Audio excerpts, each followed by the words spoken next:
तो इसकी पहचान क्या है, इसके लक्षण क्या हैं, इसकी जीवन शैली क्या है, इसकी आचार व्यवस्था क्या है। मुझे लगा कि हम विदिशा के लोगों को तो कम से कम जानना ही चाहिए, क्योंकि विदिशा में कई धर्म जी रहे हैं एक साथ। यहाँ जैन धर्म भी है, पड़ोस में सांची है, वहाँ बौद्ध धर्म है। सांची के स्तूप हैं जो विश्व प्रसिद्ध हैं, वर्ल्ड हेरिटेज में है। वो सब तो बुद्ध धर्म की संपदा है। ये अलग बात है, वो भारत की ही संपदा है। बाकी जो पहली शताब्दी ईसा पूर्व में, जिसको यहाँ पर खाम बाबा कहते हैं, वहाँ जो मंदिर है उसका एक स्तंभ है और उस स्तंभ पर बहुत कुछ लिखा हुआ है, लेकिन उसमें जो धर्म लिखा हुआ है वो भागवत धर्म है। तो मेरे मन में ये बात थी कि हम लोगों को जरूर ये जानना चाहिए कि सनातन का अर्थ क्या है, सनातन को हम कैसे समझें, और आज अगर उसका राजनीति में भी प्रयोग हो रहा है तो फिर उस अंतर को भी हम समझें कि राजनीति किस प्रयोजन से उसका उपयोग कर रही है, और हमारे पुरखों ने, हमारी परंपरा ने, हमारे धर्म ने किन चीज़ों को सनातन कहा। मेरे सामने ये सवाल था कि इस पर कौन लोग चर्चा करेंगे।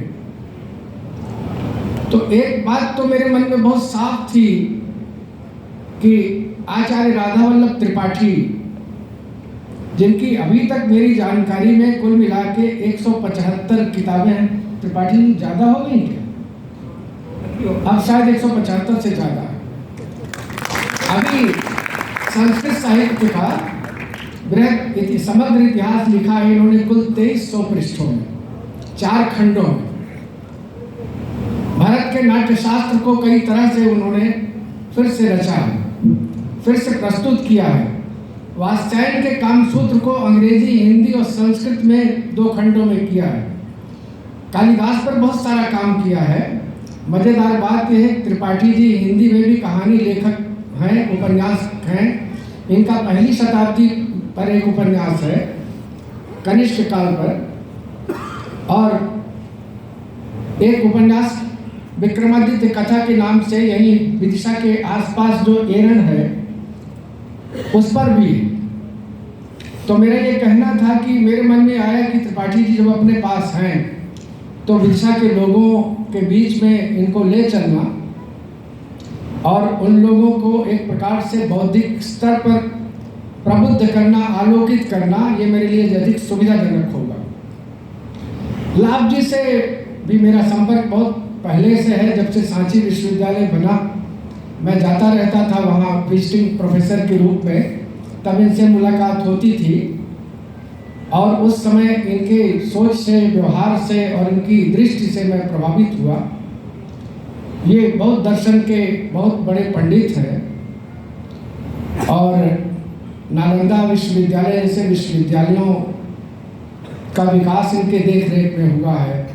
मैंने इनसे भी अनुरोध किया तो इन्होंने पहले तो ये कहा कि मैं तो दूसरे विषय का हूँ। तो मैंने कहा कि दूसरे विषय के क्यों हैं, क्योंकि बुद्ध भी सनातन शब्द का प्रयोग करते हैं और धम्मपद में उनकी एक गाथा तो है ही बहुत प्रचित, तो इन्होंने उसके कुछ संकेत भी मुझे दिए।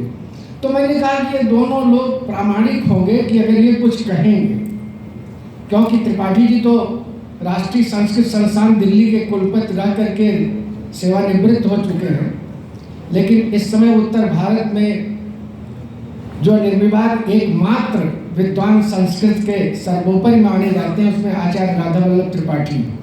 देखने में लगता है कि ये छोटी सी काया, ये छोटा सा रूप, बेमामूल सा, और लेकिन कभी कभी दुनिया में ऐसा ही होता है कि बहुत सारे लोग देखने में बहुत बड़े लगते हैं लेकिन होने में बहुत छोटे होते हैं। कुछ लोग देखने में बहुत छोटे दिखते हैं लेकिन होने में बहुत बड़े होते हैं। तो त्रिपाठी जी का मैं इस रूप में सम्मान करता हूँ। मेरा सौभाग्य है कि हम दोनों की दोस्ती 50 साल की है अब तो ज़्यादा हो गई, 55-60 साल की हो रही होगी, और मैं उनसे निरंतर सीखता रहता हूँ। इसलिए जो कुछ मैं संस्कृत के बारे में जानता हूँ उसमें बहुत सारा योगदान उनका है। मैंने कैलाश जी से भी कहा था कि आप रहेंगे तो अच्छा रहेगा, इसलिए कि कम से कम आपने इतनी दुनिया घूमी है, आपने भी धर्मों को देखा है, एक खास प्रकार की पद्धति से आर्य समाज जैसे क्रांतिकारी समाज व्यवस्था और धर्म व्यवस्था से आप जुड़े रहे हैं।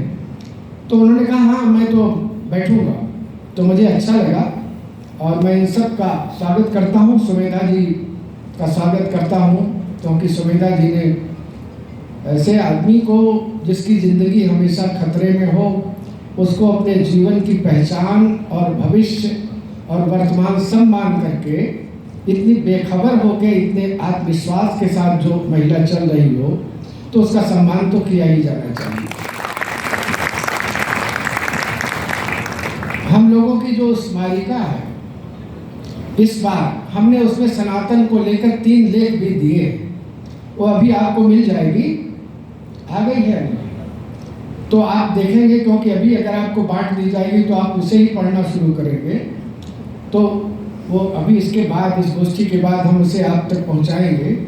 फिलहाल मैं लाभ जी से निवेदन करूंगा कि वो आएँ और अपनी बातचीत शुरू करें, चूँकि हम लोग काफ़ी अपने समय से